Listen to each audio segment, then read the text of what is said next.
first 100 Eagles. My name is Julie Roy. I am the board president and I represent the Red Lake Nation on the Circle of Nations School Board. I'm proud to welcome all of you here today. This is an historic day. It marks the end of our first 100 years and the beginning of our second 100 years. The Wahpeton Indian School opened in 1908. Circle of Nations is a school for Native American students. CNS is a residential boarding school. I don't have an exact number, but I would say thousands and thousands. Okay. 100 years. Are you 100 years old? Almost. I was here when the school opened. I hear it's the 100th anniversary of Circle Nations. Can I get a round of applause? Everybody, all right! Woo! 100 Eagles. We're really glad that today is here and we're looking forward to another 100 years.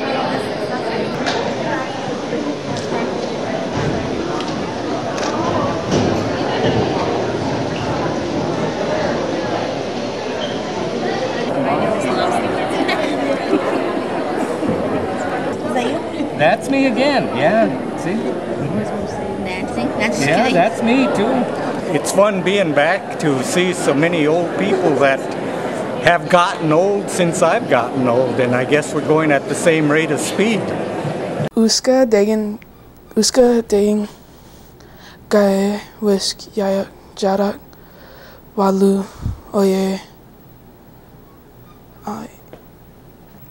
With Circle of Nations, education counts.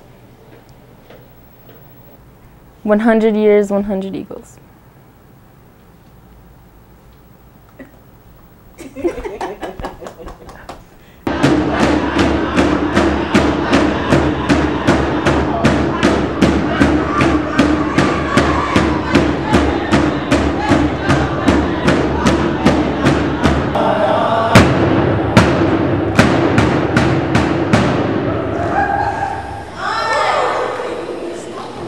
How do I feel when I dance? I have fun. I enjoy it.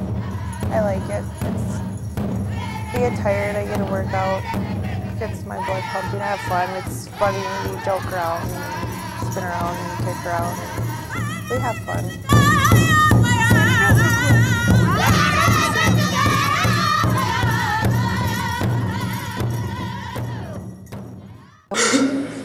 Take two.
I dropped my cough drop.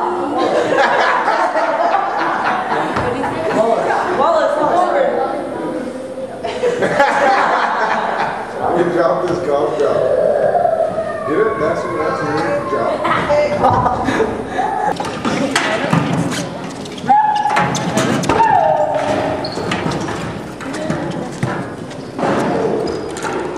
This is what I made. Is there a Birdman in there?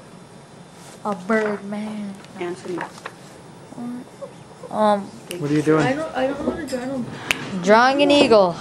As you can see, it's kind of like my brother, you know. We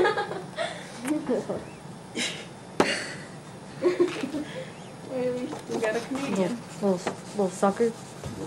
His name is Thunderbird. Native people watch the animals closely, and we learn from the animals. They teach us many lessons. The birds especially are closest to the spirit world, and the eagle is a symbol that's especially important because they fly the closest to the spirit world. They fly really, really high, and so we send our prayers and our thanks and things that we're grateful for with the symbol of the eagle. You don't want to get too going around. You're going to get everybody sick when they try to watch it. There you go. Pretend you're flying. Can you sing that song? I can fly. Or how does that go?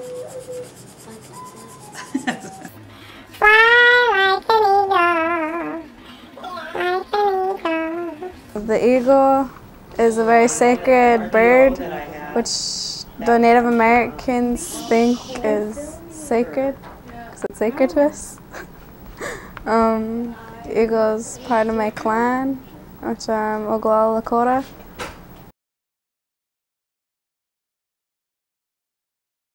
O eagle, come with wings outspread in sunny skies. O eagle, come and bring us peace, thy gentle peace. O eagle, come and give new life to us who pray. My eagle is a reminder that each of us sees life in a different way. My eagle sketch is not like anybody else's eagle. My life is unlike the life of any others. Like the eagle, I can fly majestically and be as guardian, or appear threatening. Like the eagle at times, I am one against the world. My eagle does not exist, except in my mind. My eagle is as big as the bathrooms in the dorms. I see my eagle in my mind, and it's soaring over mountains. My eagle is special because he's part of our religion. The eagle is special because it brings our prayers to the spirit world, and that the eagles are sacred. My eagle is special.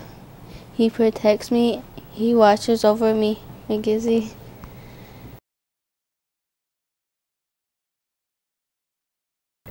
I am the eagle. I live in high country. In rocky cathedrals that reach to the sky. I am a hawk and there's blood on my feathers. But time is still turning, it soon will be dry. And all of those who see me and who believe in me. And all that we can be and not what we are. Come dance with the west wind and touch on the mountain tops.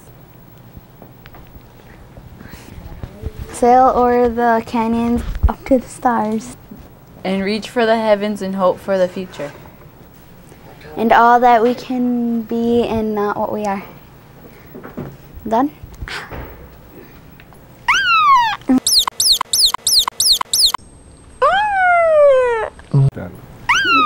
That'd be funny. Like when you're a little kid, they tell you to smile. Smile big for the camera. Where did you learn to smile like that? Not like this. You smile like that. That's how I smile. That's like the kids. And then I go, ha! Like that, like the rest of you guys do. And sometimes when I have a sweater on, I put my hand in my mouth.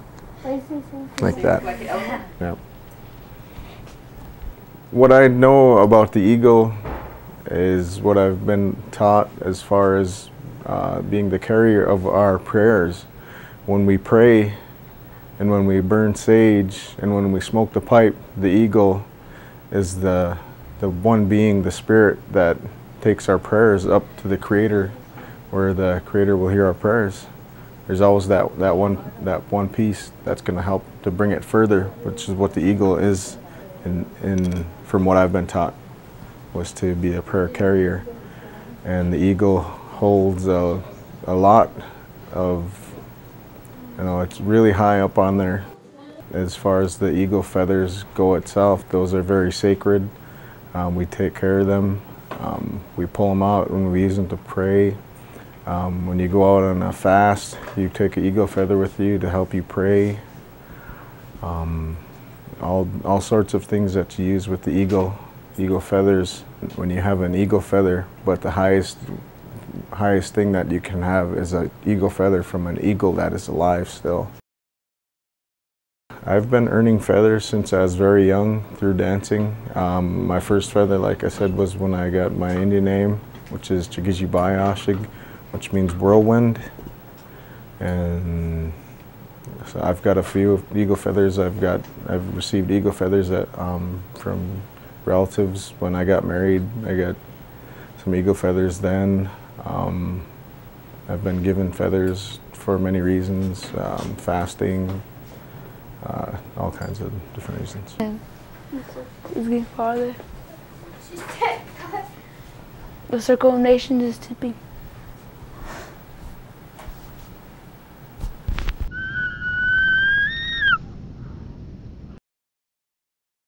Eagles are balding birds. Eagles hula hoop in the sky. Eagles are tradition.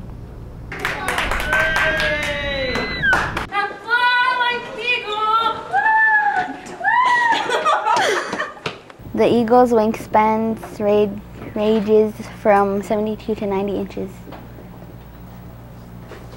Bald eagles can fly to an altitude of 10,000 feet. Am I done? Eagles can fly at 30 to 35 miles per hour. Bald eagles can weigh from 10 to 14 pounds. Wild bald eagles may live as long as 30 years.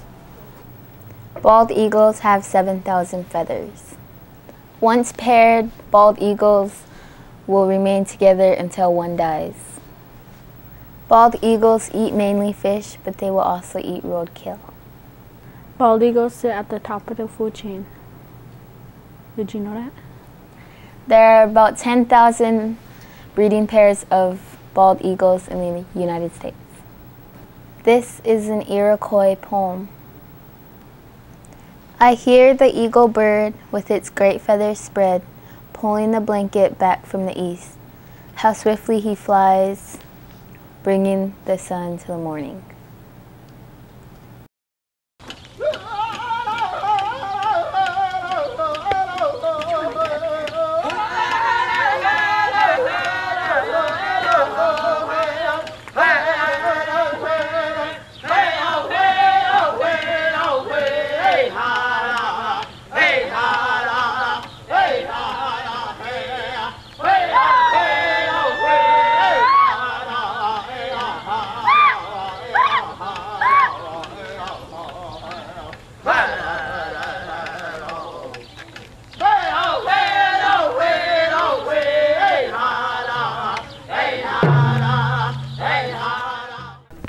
Diamond's a star. I'm a star. I'm a star. I'm a rainbow. Diamond's a twinkle, twinkle, little star. I'm a moon. I'm a rainbow. I'm a cloud.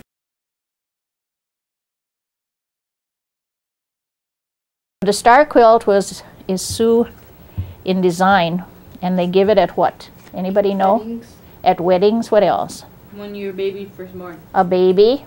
What else? Ceremony. Powwows, ceremonies, funerals. Why? Does anybody know why a star quilt is so important? What does it signify? What does it mean? Honor. But they also believe that the stars are a pathway for the departed souls. For when you die, that you follow, instead of a road, it's stars. You follow a star. Yeah, turn it upside. The first one face you. Oh. Turn it the other way. This is your first one. Which one's your first one? That one. Okay.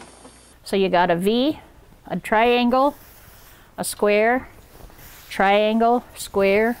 You got 4 triangles and 4 squares. When we started this project, the whole idea was to incorporate culture, geometry, and art.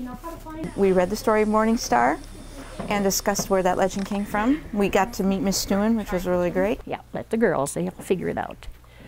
But I think you have to treat the star quilts with respect. If you have animals, I don't want to sell you one. If you have a cat that's on the bed, or you have a dog that you let on the bed, you know, because the star quilt means something. It's not just a quilt to put on your bed. And we also talked about the mathematics, the symmetry, the types of angles that were there. You match it with this X right here, and you put your pin in, and then you match each seam here. Okay, all the way across. What am I working on now? Oh, this lady, real nice lady from Denver, wants just turquoise, and she gave me the material. The star is all turquoise. You know, I had a hard time doing that because to me that was too bland, because if you see some of mine, they're crazy. You know, the colors are crazy, but they're bright. Okay, I do have a star quilt explanation which was given to me by Esther Horn. I don't know if any of you are familiar with her. It's funny, okay? So this is what she wrote for me, an explanation of the star quilt. And I give this out to everybody that I sell a quilt to. It is thought that to the stars a great spirit gave the power to watch over mortals on earth and to impart to them spiritual blessings. Things are less important than people. This took about 80 hours just to do the design, because each of those are pieced like I did that, you know, pinned each one so it was even. Someone, you know, that you know, you want to give something to them, you're going to get something in return, not from that person probably, but within a time you'll get something that you really appreciate. Cool. The yellows, yeah. So gifts flow in and gifts flow out. There's a few more I stuck in there, I'm not sure. And they really, I think, will take a lot out of this from all the things that we've learned. Thank you. Thank you. We're all saying different things. Gracias. No, just kidding. Shut up. I'm just kidding. I said. Think positive, better opportunities, red, yellow, black, and white unity. Some might feel, some might hate, some might feel that I'm keeping it real. If I drop the steel and grab the axe, cut down trees just to clear a path. Try to show y'all wrong from right. A down state of mind means too uptight. Think positive, better opportunities, red, yellow, black, and white unity. Here's the old gym. Boy, I like to have $1 for every basket I made in there. My name is Samson Hill, and I volunteer to go through the history of the Wahpeton Indian School. And what I got up here, and there's more, I got 177 feet of pictures.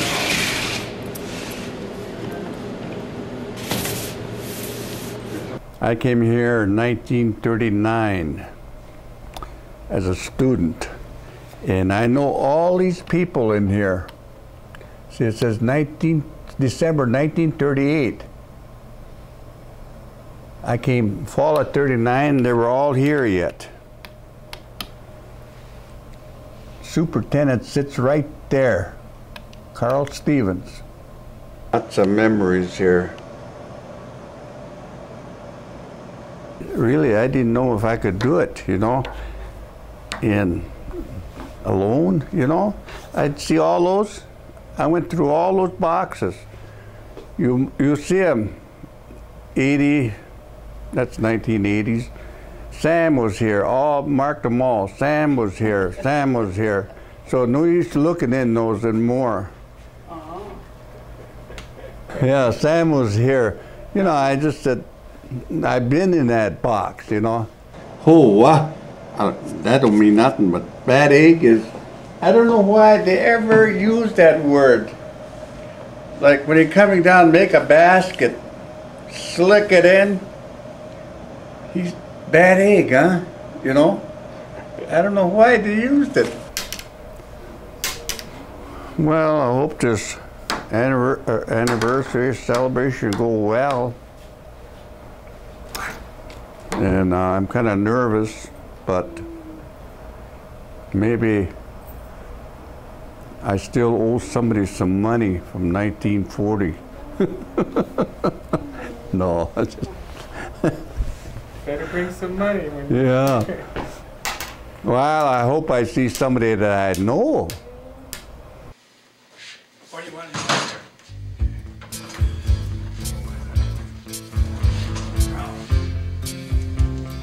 This is kind of a picture of your buff husband, right? Yes. Yeah.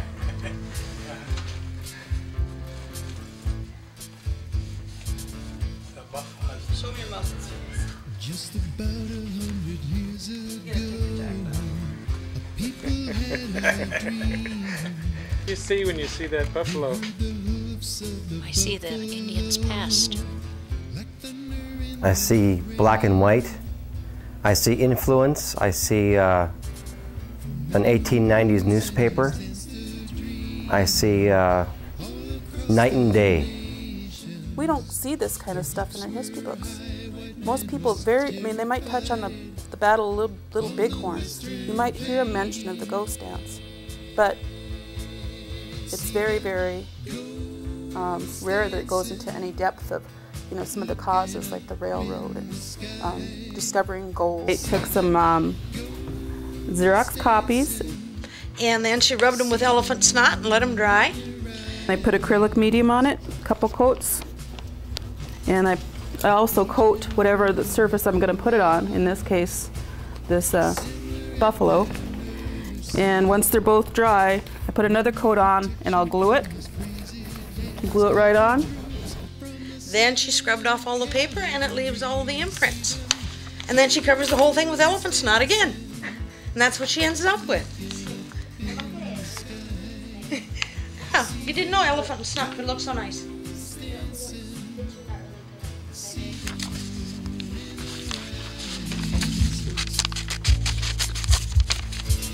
Revenge was on the mind of the soldier, 'cause the spirit was there. Revenge was on the mind of the soldier, it was there in the air.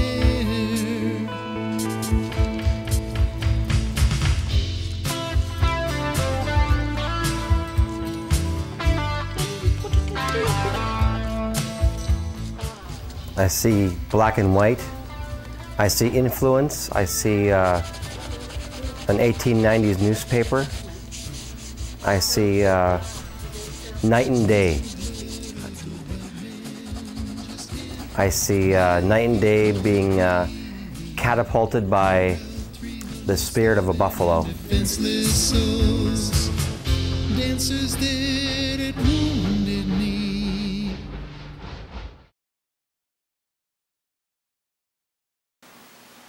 I am special. I am funny and happy. I feel like $1 million, and I worry about people stealing my money. I have a dream to have a dream. I am respectful and innocent. I wonder about my family. I hear people laughing. I worry about my little brother. I try hard enough to work hard.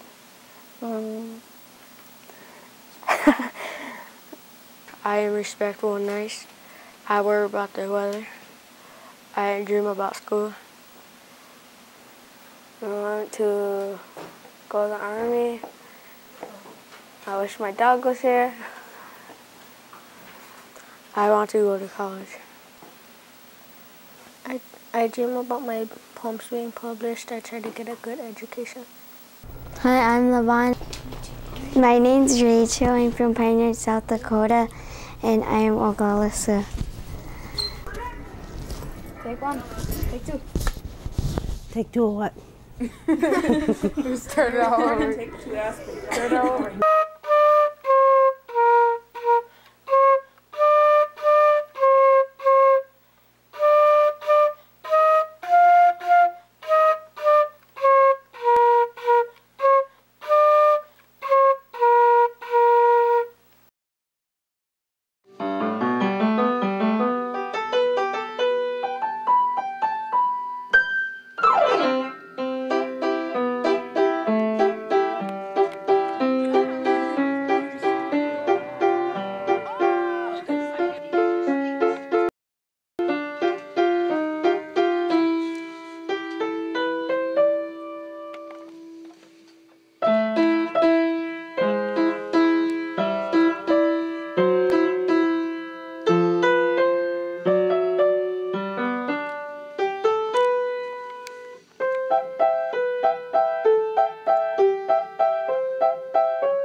Bravo.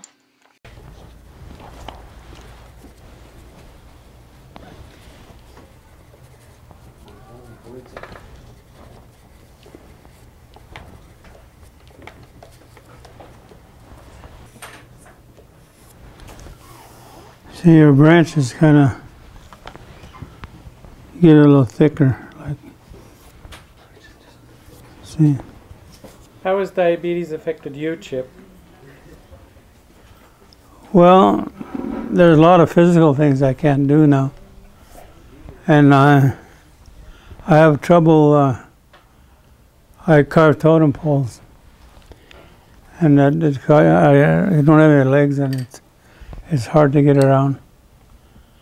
With some of my painting, it hasn't really affected it that much. The reason Native Americans have more diabetes is because of their diet, the food that they eat, and which is not the best. What would you tell people to try to prevent diabetes? What would you tell them? I started with a good diet and stick to it. And where you have a tendency to eat the wrong foods is when you watch television. You snack on the wrong stuff. That's about it, I guess. Thank you. You're welcome.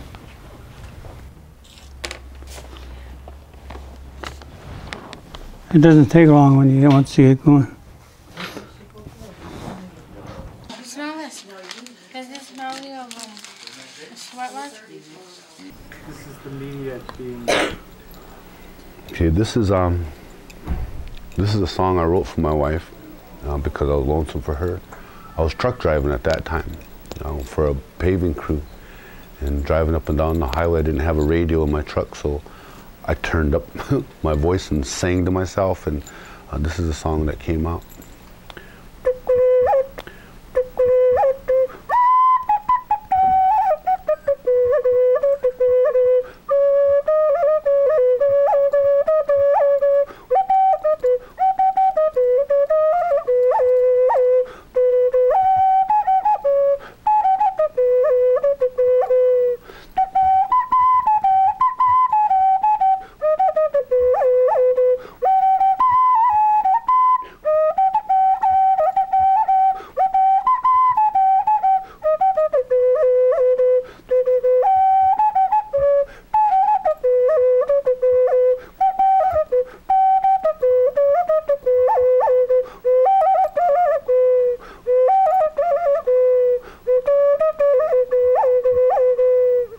Nape washte we I ha wade oh ha ya heru. I'm coming home ha ya hera ya. When I get there, I hope that you'll be waiting for me, honey. Wera ya hera yo, wera ya oh ha ya heru. When I get home, we'll be singing, we'll be dancing, we'll make love all night long. Wait-a, ya, hey, hey-da, ya, hey-da, oh, ah, ya, hey-do. When I get home, we'll be singing, we'll be dancing, we'll make love all night long. Wait-a, ya, hey-da, yo, wait-a, ya, oh, ah, ya, hey-do. Nape, washte, we, don't you know that I love you, ah, ya, hey-do. Oh, my woman, don't you know that I love you, ah, ya, hey-do. Way, hey-da, eh, ah, ya, hey-do. Way, hey-da, eh, ah, ya, hey-do.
Kind of like that.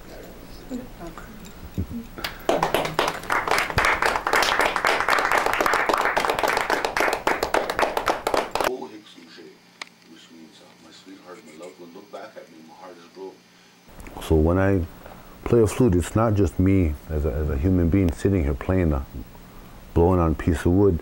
I think of we as my grandfathers, as my ancestors, we as the combination of men and women, we as the combining of cross cultures. The we starts growing, you know, and they say, the more we's, it's like you play this and you do that, you run the camera, you run the sound, you play the violin, you play this. But if you get all those yous together, that's us, you know. You is a bunch of us. All the yous is us. And so, but what is us? When we get it all together, we play together.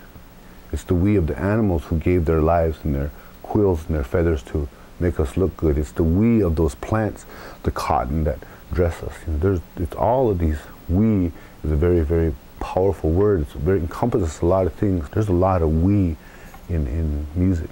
And so, as I am a flute player, my name is Northern Lights. And in the Mandan language, it says, "O Mashirta." Northern Lights is a we also, because it takes Mother Earth to hold the water. It takes Grandfather Sun to shine upon the water. The water reflects up into the darkness, and the darkness holds it for just a moment, but it takes you to see it. So without you, I'm nothing. Without my friends and my family and my ancestors, I'm nothing. But together, we can make a beautiful sound. All right, here we go.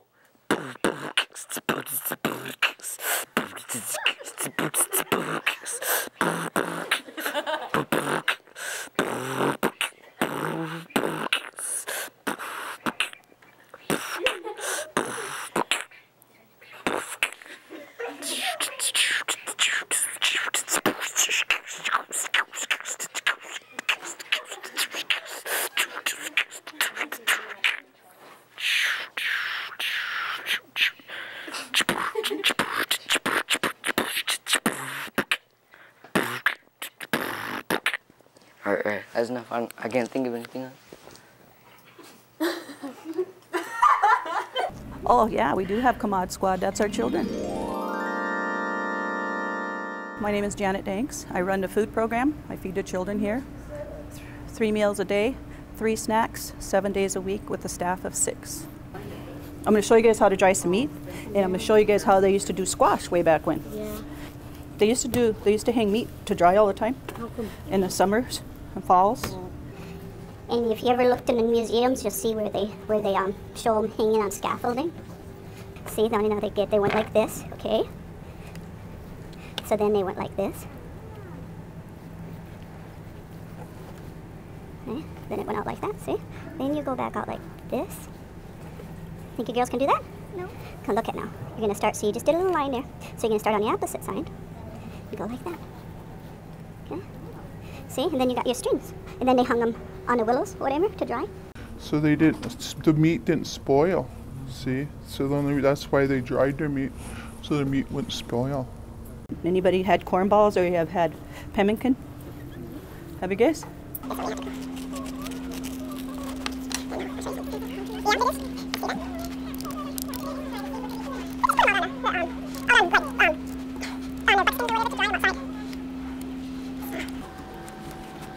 See this? There we go. Look at this long piece we're gonna have. We're gonna have a really long piece here. Just wait now. I'll show you how long. See now? Can you hold it? Get your gloves on. Put a glove on. We got 2. We got how many of them? We got 4 pieces of long. See? Hold up yours. See? Hold up yours. See? I have 1 piece of meat. Eat everything bright. Eat all your bright stuff. Fruits, vegetables, anything with colors. That's what you're supposed to have. They help fight disease. They can control your weight. And this is what your ancestors lived on all winter. Just stuff like this. See? Now we got it even longer. See? Lost that piece. But they just put them in tree branches like this, and then they dry. And even all the kids, moms, grandmas, aunts, they all did this together. And they'd sit and talk and tell stories. Then they'd have little boys who'd shy all the flies or the animals away, keep the dogs away. So, enjoy. Stay healthy. Bon appetit, yeah. This is Woodrow Keeble. He went to Indian school in the 1930s. He was in World War II and a Korean vet. When you hear about his battle stories, he was more than a superhero. One eyewitness to one of the tough battles he was in said that he did what 100 men couldn't do. Other men throughout World War II and Korea say the safest place to be in battle was right next to Master Sergeant Woody Keeble. After looking at the battles he was in and seeing that he fought in some of the toughest battles of World War II at Guadalcanal and the fight with the 164th, the 3,000 against the 15,000, I thought Woody developed an appreciation for life, where he was just happy to be alive. He'd seen so much death, so much violence, so much man's brutality to man, that it just seemed like every day he was just happy, and it seemed like he almost wanted to undo the war by just acts of kindness in his daily life. And that's just kind of my take of it.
right there, holding you. Hey, oh, hey, oh.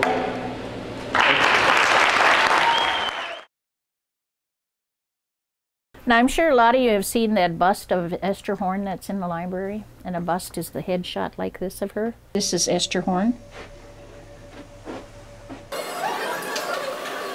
This is Esther Horn. I miss her. She was one of my elder friends, and I'd take her places and we'd do things. She was funny. This is supposed to be a statue of Socket Cut. Sakakawea, some call her, say Sacagawea. She was a Shoshone Indian lady who helped Lewis and Clark find their way to the West Coast. And this who modeled it is Esther Horn, related to Sacagawea, her great-great-granddaughter. And Esther Horn used to work here as a teacher for many years. She was a good teacher. She was probably my favorite teacher.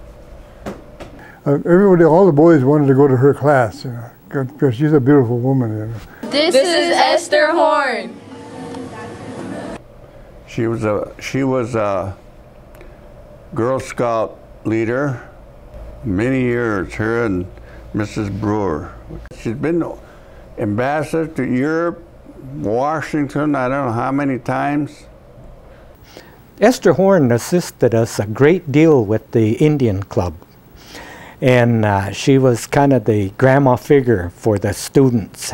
And if you study Indian people, and you study our history, and you study our culture, you're going to begin to be so proud. So much of what is American is Indian.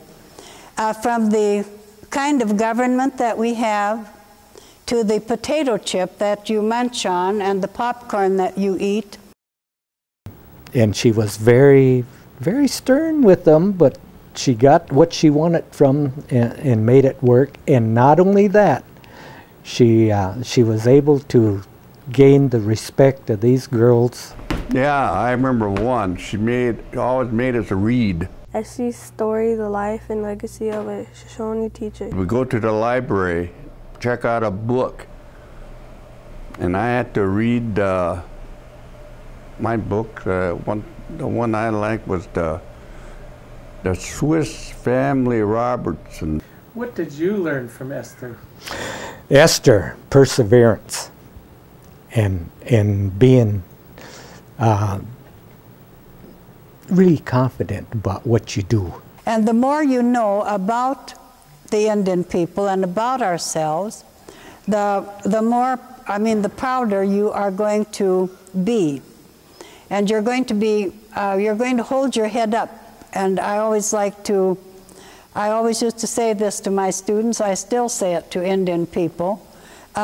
Stop smelling your knees. You know, put your head up. You have so much to be proud of. And I'm glad to see that most all of you are sitting up with pride. And we have some of the most talented kids in the world, believe it or not. Man, you look at the artwork. These kids are fabulous. I just, you give them the time, the nurturing, and the confidence in themselves, and they can produce some stuff. Yeah, she was a good teacher, I thought. Well, they were all good teachers. They were all good teachers. I'm a girl. I'm an eagle. My name is Felix, and I'm a young bird. My name is William Pretensigal. In Lakota, that means, when you say Pretensigal Lakota, you say Wamli Huzo.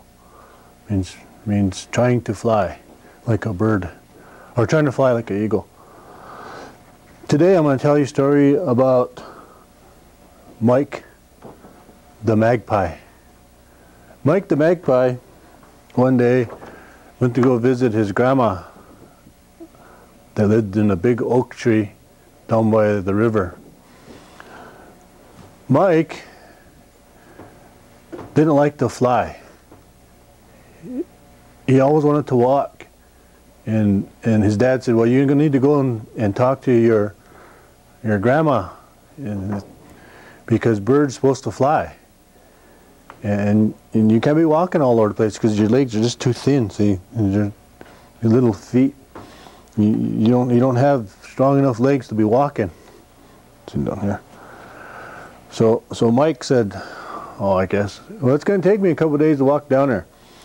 So it took him a couple of days. He went to his grandma's, or his Ina. He made contact with his Ina. And Mike, he kind of tired from walking, legs too spindly. Well, he made it to Grandma. I have a picture of Grandma. Grandma's around here somewhere. So, oh, there's Grandma. Okay. This is Grandma. This is Ina. We'll call her Grandma Maggie. Grandma Maggie said, well, Mike said, Grandma Maggie, I don't like to fly because I get flying sickness. But Maggie said, Grandma Ina, she said, Takoja, which means grandson. She said, Takoja, she said, you have to fly. She said, because Takashila, the great-grandfather in the sky, said, he said, you have to fly because he made you big wings. And your legs are too spindly, too tight to walk. You can't walk all over the place.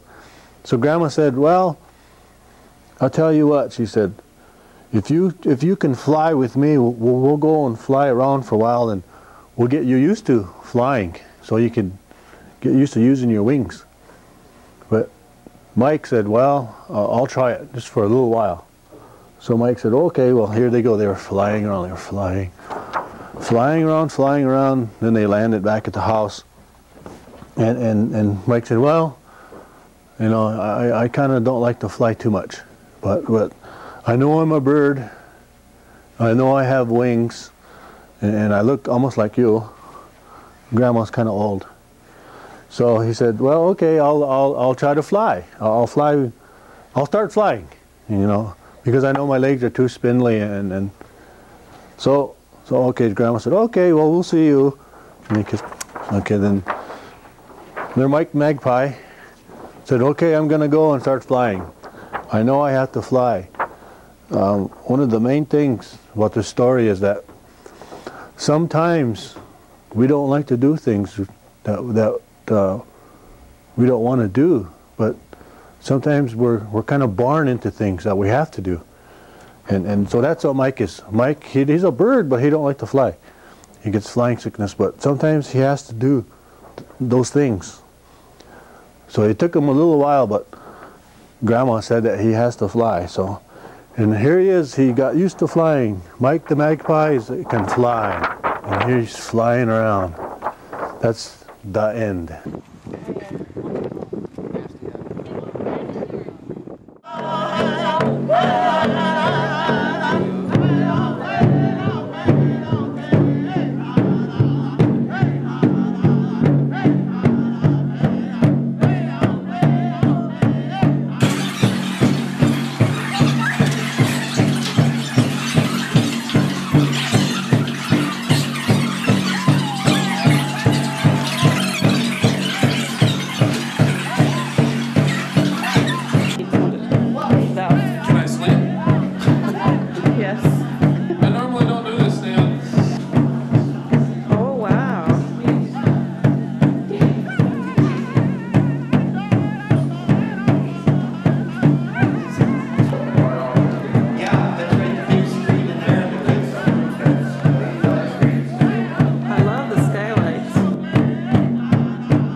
It's a wrap.